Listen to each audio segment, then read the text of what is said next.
అని చెప్పేటువంటి పద్ధతి వస్తే బాగుంటుందని నా ఆలోచన సార్. ఎస్ మోనికా గారు.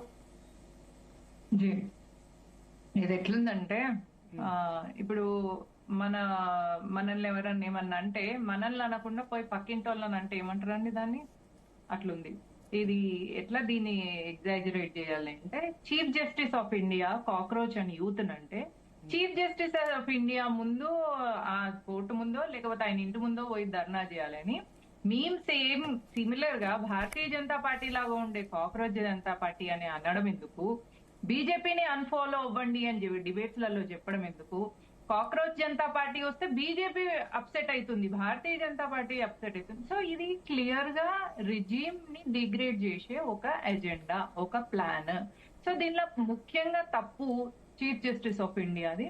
యూత్ ని రిప్రజెంట్ చేసేటప్పుడు, యూత్ గురించి మాట్లాడేటప్పుడు జాగ్రత్తగా మాట్లాడాలి. ఎందుకంటే ఏ పొలిటికల్ పార్టీ అయినా కూడా 3 కాన్సెప్ట్స్ మీద వర్క్ చేస్తుంది. ఒకటి ఫార్మర్స్, యూత్, ఉమెన్.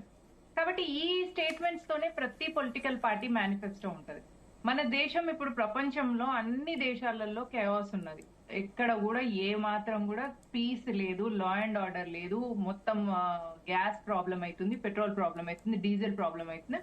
సో ఇప్పుడు వరల్డ్ కేయాస్ లో ఉన్న పరిస్థితుల్లో భారతదేశాన్ని కొద్దో గొప్ప నెట్టుకొని వస్తుంది భారతీయ జనతా పార్టీ. ఈ రెజీమ్ ని దించాలి అని ఫారెన్ కంట్రీస్ లో ఉన్న, ఇక్కడ మన దేశంలో పనిచేస్తున్న ఫారెన్ ఇన్వెస్టిగేషన్ ఏజెన్సీస్ పనిచేస్తాయి.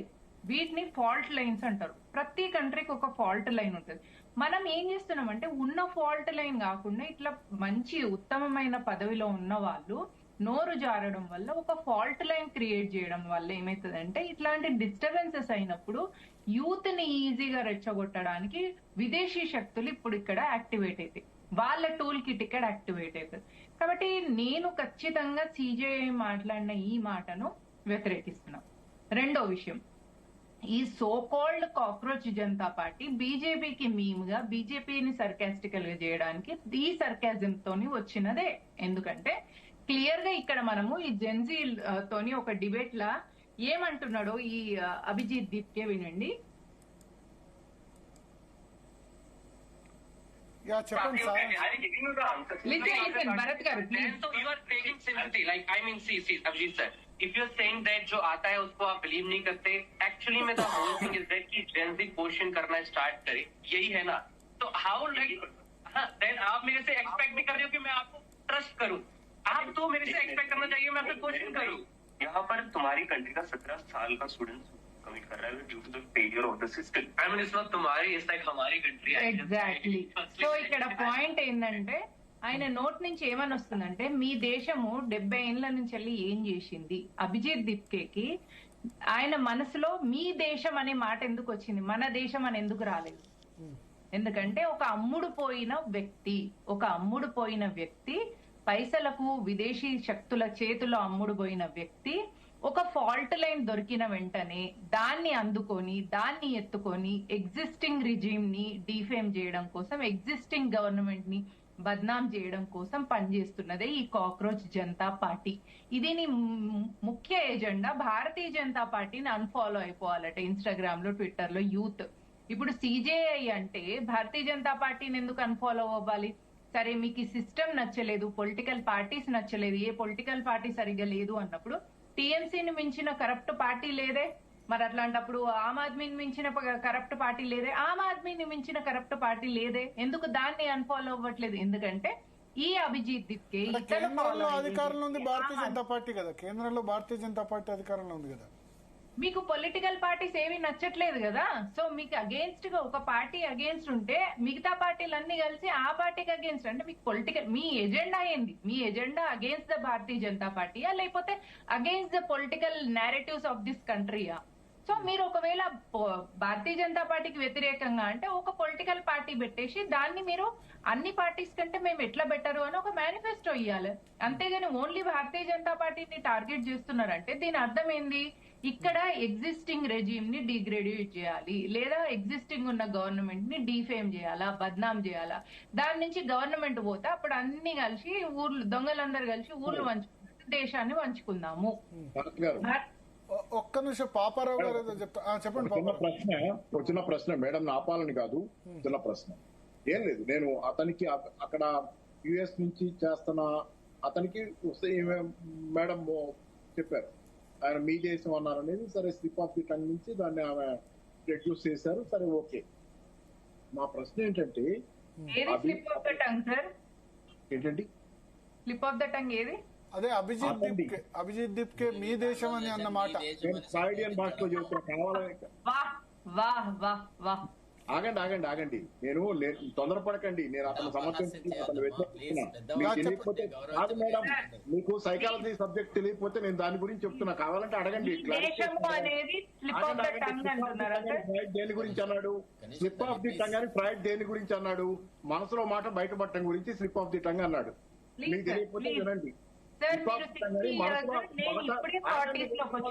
అతను సమర్థించలా, మీరు అడ్డంగా మాట్లాడకండి ప్లీజ్. నేను ఇప్పుడే 40s లోకి వచ్చిన, నేను అమెరికా వదిలేసి భారతదేశం వచ్చినా నాకు కొంచెం ఆశ ఉంది దేశం కోసం ఏదైనా చేయాలని. మాట్లాడకండి. నేను చెప్తుంది ప్లీజ్ నాలాంటి యూత్ ఇంజనీరింగ్ చదువుకొని మేము అమెరికా పోయి లక్షలు సంపాదించుకొని వదిలేసి భారతదేశం వస్తే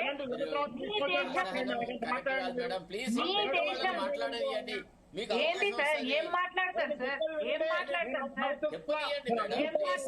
సార్? వినండి ఏం మాట్లాడుతున్నారు సార్? మీ దేశం అన్నది స్లిప్ ఆఫ్ ద టంగా? మీ దేశం అనే మాట స్లిప్ ఆఫ్ ద టంగా?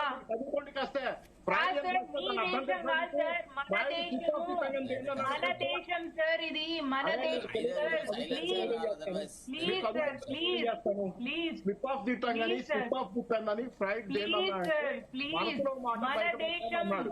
నేను అదే మనసులో మాట బయటపడిందని మీరు చెప్తున్నా. మీరు చెప్పిందే నేను చెప్పాను. మన దేశం ఎందుకు పోయినా అమ్మా అమెరికాకు? మాట్లాడండి. మీకు కావాలని మన దేశం అని ఎందుకు అమెరికా పోయారు మేడం? మీరు పోతుగా. సరే టాపిక్ డైవర్ట్ అవుతాం. పాపారావు గారు ఒక్క నిమిషం. పాపారావు గారు వదిలేండి. ఓకే ఒక నిమిషం. మౌనిక గారు చెప్పండి. శ్రద్ధగా వినండి. నేను అన్నది ఏంటంటే స్లిప్ ఆఫ్ ది టంగ్ అని ఫ్రైడ్ ఇప్పుడు అదో పెద్ద విషయం. స్లిప్ ఆఫ్ ది టంగ్ అంటే మనసులో బయటపట్టాలి అర్థంలో అన్నాడు. స్లిప్ ఆఫ్ ది టంగ్ అసలు ఏమి తెలియని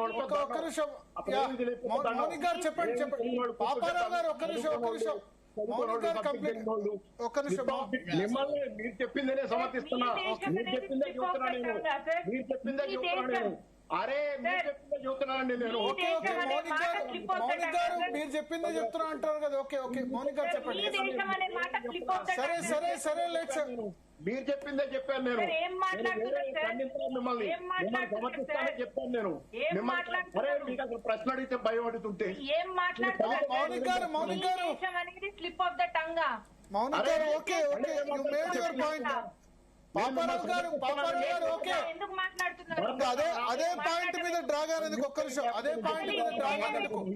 అదే పాయింట్ మీద డ్రాగన్ ఎందుకు? ఒక్క నిమిషం. పాపారావు గారు మౌనిక్ గారు పాపారావు గారు ఇద్దరు మ్యూట్. PCR mute.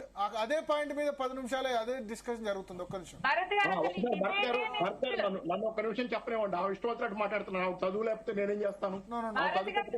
చెబుతున్నాను నేను. తెలియకపోతే చెప్పింది అర్థమైంది. మీరు అదే పాయింట్ మీద ఓకే. మీరు స్ట్రెస్ నేను అనేది ఏంటంటే మీ దేశం యూ మేడ్ యువర్ పాయింట్. మీ దేశం అని నిద్ర లేపినా మీ దేశం అనద్దు, మన దేశం అనాలి. వాపస్ వచ్చాయన్నారు కదా. ఎందుకు వాపస్ వచ్చాడు అంటే మీరు ఏం చేసినా కరెక్ట్. నేను చెప్తా సార్, నిర్మలా సీతారామన్ కూతురు లండన్ లో చదువుకోవచ్చు, తర్వాత జయశంకర్ గారు ఏందండి నాకు అర్థం కాదు. అంటే మీకోసం రాజకీయాల కోసం మీరు ఏదైనా మాట్లాడతారా?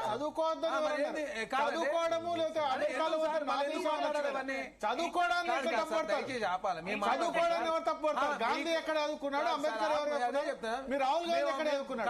రాహుల్ గాంధీ ఎక్కడ మీలాగా మేము మాట్లాడతలేం కదా. చెప్తాను చదువుకోండి. రాహుల్ గాంధీ ఎక్కడ చదువుకున్నాడు? అంబేద్కర్ ఎక్కడ చదువుకున్నాడు? గాంధీ ఎక్కడ చదువుకున్నాడు? చదువుకోవడం పాటలు ముస్లింల మ్యారేజ్ చేస్తున్నారు. వాళ్ళు కాశ్మీర్ ఎందుకంటే మేము విదేశాల్లో పోయించినాం. ఒక్కరే హిందువులు వేరే వాళ్ళు హిందువులు కాదు, వేరే వాళ్ళ గురించి మాట్లాడితే ఎట్లా? ఇంకోటి జనతా వాళ్ళు ఏమన్నా వాళ్ళ అక్క ఏమన్నా 19 పార్టీలకు పేరు ఉంది జనతా అని. జనతా ఏదో భారతీయ జనతా పార్టీ కనిపెట్టినట్టు వీళ్ళకి ఒక్కరికి ఈ దేశంలో అర్థం ఉందా? మీరు మాట్లాడే 17 పీసీఆర్ మ్యూట్, ఒక్క నిమిషం మ్యూట్. మౌనిక్ గారు టైం కంప్లీట్ కాలేదు, దయచేసి మిగతా వాళ్ళు మాట్లాడకండి. ఎస్ మౌనిక్ గారు మీరు కంప్లీట్ చేయండి. Yes okay. ఆ topic you made your point.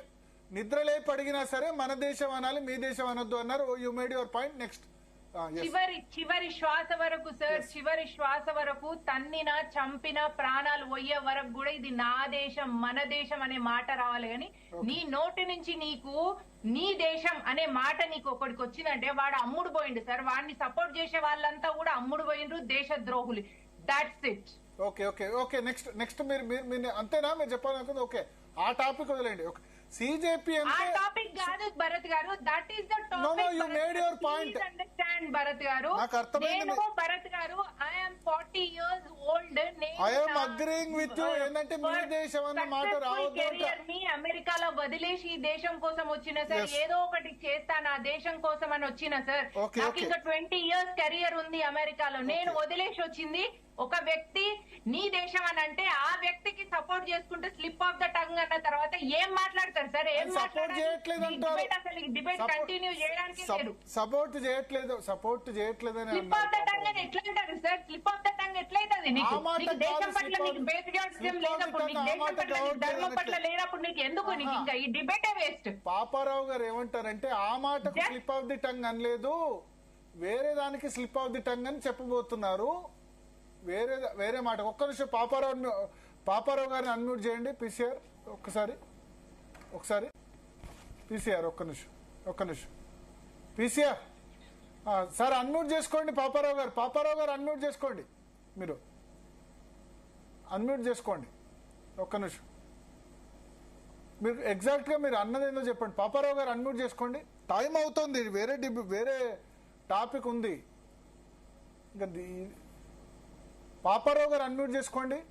రావట్లేదు అక్కడ ఆడియో. వీలైతే ఒకసారి మళ్ళీ కట్ చేసేయండి. ఎస్ ఒకటి మౌనిక శంకర్ గారు వినండి. నేను చెప్పింది ఏంటంటే ఫ్రాయిడ్ అన్నాడు. ఫ్రాయిడ్ తన థియరీలో చెప్పింది ఏంటంటే సైకో అనాలిసిస్ లో మనసులో మాట బయటపడుద్ది. ఎట్లా అంటే అసలు నిజమైన మాట ఒకటి దొరికిపోతాడు. మనిషి ఎట్లా దొరుకుతాడంటే slip of the tongue, slip of the pen రూపంలో మనిషి దొరికిపోతాడు. వాడి నిజ స్వరూపం అక్కడ బయటపడుద్ది అని చెప్పాడు. నేను కూడా మేడం చెప్పిందే నేను చెప్పాను. ఇంతసేపు అరిచాను. అదే ఆయన అదే చెప్పబోతున్నాడు మౌనిక శంకర్ గారు. నేను ఇంతసేపు ఆయన అనవసరంగా అరుస్తున్నాను. నేను ఇంత సగమే నిజమే. అతను కావాలనే చేశాడు, లోపల ఉన్నది బయటపడింది. Okay no problem. కానీ నేను అనేది ఏంటంటే ఇన్ని కోట్ల మంది పోయి సభ్యులుగా ఎందుకు చేస్తున్నారు అనేది ఆమె చెప్తే చాలు. నాకు మిగతాది కాదు. నా మీద బురదల్లక్కర్లా ఆమె ఇష్టం వచ్చినట్టు. చెప్తా. అందులో 49% మనము ఏ శాటిలైట్ నుంచి వెళ్ళి మనము ఒక ఇన్స్టాగ్రామ్ గానీ ఒక సోషల్ మీడియా వాడినప్పుడు ఏ శాటిలైట్ ఏ కంట్రీ నుంచి వెళ్ళి వస్తుంది అనేది తెలుస్తుంది. ఆ డేటా ప్రకారంగా, ఆ స్టాటిస్టిక్ ప్రకారంగా 49% పాకిస్తాన్ నుంచి ఉంటుంది. That is the concept. ఒకటి. రెండవది 94% అంటున్నారు అభిజిత్. 94% ఇండియా అని చూపించారు అభిజిత్. అది మనకు స్టాటిస్టిక్స్ వచ్చిన తర్వాత అభిజిత్ చెప్పుకునేది ఏముంటదండి? వాడి స్లిప్ ఆఫ్ ద టంగే వాడి నేచర్ చెప్తాది. ఇందాక పాపారావు గారు చెప్పినట్టు వాడి స్లిప్ ఆఫ్ ద టంగ్ నీ దేశం అని అన్న తర్వాత వాడికి అసలు ఎలాంటి అథెంటిసిటీ అయిపోద్దు. మనం నీ దేశం అన్న వ్యక్తి నుంచి వెళ్ళి ఇందాక పాపారావు గారు అన్నట్టు మనసు లోపల ఏది ఉంటుందో అదే బయటపడుతుంది. అవును వాడు దేశద్రోహి కాబట్టి వాడి మాటకు అసలు వాల్యూనే ఇవ్వద్దు మనం. Okay okay okay. సో ఇప్పుడు మరి ఎందుకు భయపడుతున్నారు? మరి అది బ్లాక్ చేయడం లేకపోతే అది చేయడం భారతీయ జనతా పార్టీ కేంద్ర ప్రభుత్వం వెబ్సైట్ ఎందుకు బ్లాక్ చేశారు? మిగతా ఎప్పుడైనా ఒక ఇంటలెక్చువల్ ఐబీ ప్రకారంగా ఏ దేశంలో అయినా కూడా సీక్రెట్ ఏజెంట్స్, ప్రతి దేశంలో వేరే వేరే దేశ సీక్రెట్ ఏజెంట్స్ ఉంటారు. ఉండి ఆ దేశంలో ఏదైనా ఫాల్ట్ లైన్ వచ్చినప్పుడు ఆ ఫాల్ట్ లైన్ ని తీసుకొని ఫారిన్ ఫండ్స్ తోని నడుస్తున్న దేశ వ్యతిరేక శక్తులు ఏవైతే ఉంటాయో అవి పనిచేస్తాయి. ఇన్ ద సేమ్ వే ఇప్పుడు సీజే లూజ్ టాక్ వల్ల కాక్రోచెస్ అని యూత్ ని అనడం వల్ల ఏం జరిగిందంటే అక్కడ ఒక ఫాల్ట్ లైన్ క్రియేట్ అయింది. ఆ ఫాల్ట్ లైన్ లో యూత్ అందరూ కూడా ఒక్కటైనరు. ఆ యూత్ అందరూ ఒక్కటైనప్పుడు లా అండ్ ఆర్డర్ డిస్టర్బ్ కాకుండా, లా అండ్ ఆర్డర్ ని డిస్టర్బ్ చేయకుండా చేయాల్సిన బాధ్యత గవర్నమెంట్ కాబట్టి దాన్ని బ్యాన్ చేయాలి. ఎట్ ద సేమ్ టైం ఈ అభిజిత్ దీనికే ఇన్నర్ మైండ్ సెట్ ఏంది అన్నట్టు ఇందాక పాపారావు గారు అన్నట్టు వాడి లోపల మైండ్ సెట్ ఏమని ఉందంటే ఈ దేశం మీది నాది కాదు అనే మైండ్ సెట్ వాడిది కాబట్టి అట్లాంటి వాడి నుంచి ఏదైనా నేరేటివ్ బిల్డ్ అయితే ఆ నేరేటివ్ ని మూలాలతో సహా పెకిలించి పడేసేయాలి. కాబట్టి భారతీయ జనతా పార్టీ అదే పని చేస్తుంది. ఎందుకంటే దీని టార్గెట్, ఈ నేరేటివ్ టార్గెట్, ఈ అభిజిత్ టార్గెట్ భారతీయ జనతా పార్టీ కాబట్టి కాక్రోచ్ జనతా పార్టీ అనే మీమ్ ని సెటైరికల్ గా తీసుకొచ్చింది. కాబట్టి 100% ఇది ఎగ్జిస్టింగ్ గవర్నమెంట్ ని డిగ్రేడ్ చేయడం కోసం, 100% ఇది ఎగ్జిస్టింగ్ గవర్నమెంట్ రిజిమ్ చేంజ్ చేయడం కోసమే వచ్చింది. కాబట్టి అండ్ అందులో ఈ నేరేటివ్ లో మీ దేశం అనే నేరేటివ్ వాడికి ఉంది కాబట్టి, వాడి ఇంటెన్షన్ అది కాబట్టి, వాడికి దేశభక్తి లేదు కాబట్టి వాడి నేరేటివ్స్ అన్నిటిని బ్లాక్ చేయడము అనేది ప్రభుత్వం యొక్క బాధ్యత, కర్తవ్యం. And what ever Bharatiya Janata party in the central is doing, దేశానికి వ్యతిరేకంగా అయితే ఓకే, కానీ భారతీయ జనతా పార్టీకి వ్యతిరేకంగా అయితే అందరినీ బ్లాక్ చేస్తాం. ఎగ్జాక్ట్లీ. ఎందుకంటే కాక్రోచ్ జనతా పార్టీ ఓన్లీ బీజేపీని ఖలిస్తాన్ మూలాలు ఉన్నాయో లేకపోతే ఇంకేమైనా ఉంటే ఓకే, యాంటీ కుట్ర ఏదైనా పడితే, దేశ వ్యతిరేక కుట్ర పడితే ఓకే, భారతీయ జనతా పార్టీ వ్యతిరేకం అయితే బ్లాక్ చేయాల్సిన అవసరం ఉంది. జీ వినండి, అభిజిత్ ఏమంటున్నాడు అంటే బీజేపీని అన్ఫాలో అవ్వండి అని చెప్తున్నాడు. ఎందుకు బీజేపీని అన్ఫాలో అవ్వాలి? మరి పంజాబ్ లో డ్రగ్స్ ప్రతి ఇంట్లో ఉంటున్నాయి మరి కదా, మరి పంజాబ్ లో ఉన్న గవర్నమెంట్ ఎందుకు అన్ఫాలో అవ్వద్దు? సందేశ్ ఖాళీ ఎవరైనా చెప్పుకోవచ్చు, బీజేపీని అన్ఫాలో కమ్మని వాళ్ళు అనొచ్చు, కాంగ్రెస్ అన్ఫాలో కమ్మని మీరు అనొచ్చు. మరి అభిజిత్ ఎందుకు బీజేపీని అన్ఫాలో అవ్వమని అంటున్నాడు? ఎందుకంటే కేంద్రంలో అధికారులు ఉంది కాబట్టి. మరి అట్లాంటప్పుడు వెస్ట్ బెంగాల్ లో కూడా గవర్నమెంట్ ఉన్నప్పుడు వెస్ట్ బెంగాల్ టీఎంసీ అయిపోయింది కదా మే 15 నాటికి ఆయన. ఓకే, పంజాబ్ లో ప్రతి ఇంట్లో డ్రగ్ ఉంది, మరి పంజాబ్ లో ఎగ్జిస్టింగ్ గవర్నమెంట్ ఎందుకు అన్ఫాలో అవ్వమని అనట్లేదు?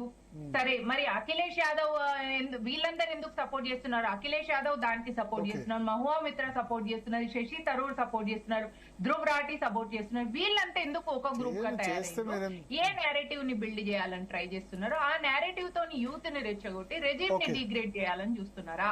ఇది క్వశ్చన్. ఈ క్వశ్చన్ కి ఆన్సర్ ఏంటిది? Regime degrade. 1 minute లో చెప్పగలుగుతారా శరత్ గారు, పాపారావు గారు?